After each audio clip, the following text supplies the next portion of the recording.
বর্ষা কিংবা ঘূর্ণিঝড় আসলেই ধস নামে চাঁদপুর শহর রক্ষা বাঁধে। এবারও রিমালের আঘাতে একই চিত্র।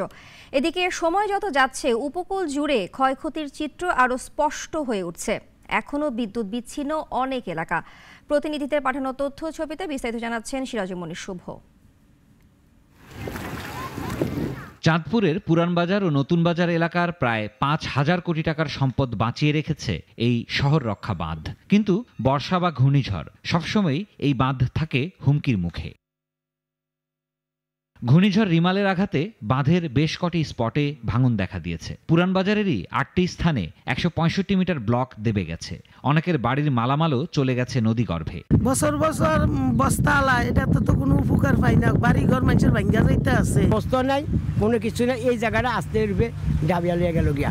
পরে মনে করেন বস্তা নিয়ে হালায় থাইবান যদি না হয় তাহলে এইভাবে কিভাবে নদী রাখবে। ঘূর্ণিঝড়ে নোয়াখালী নিঝুমদ্বীপ ইউনিয়নে ৯টি গ্রাম সহ ১৬টি গ্রাম এবং কয়েকটি চর ক্ষতিগ্রস্ত হয়েছে। দ্বীপের প্রায় ১০,০০০ মানুষ গৃহহীন। পটুয়াখালীতেও ব্যাপক ক্ষয়ক্ষতি হয়েছে। ফসলের ক্ষেত, মাছের ঘের ও পুকুর পানিতে তলিয়েছে। বিদ্যুৎ ও মোবাইল ফোনের নেটওয়ার্ক বিচ্ছিন্ন কয়েকটি উপজেলা। রাঙাবালিতে রিমালের আঘাতে ৬,০০০ ঘরবাড়ি ক্ষতিগ্রস্ত। ভেসে গেছে ১,৫০০ পুকুর ও ঘেরের মাছ। উপড়ে পড়েছে গাছপালা। ভোলায় ঘূর্ণিঝড়ের কারণে ৭,৫০০ ঘরবাড়ি বিধ্বস্ত হয়েছে।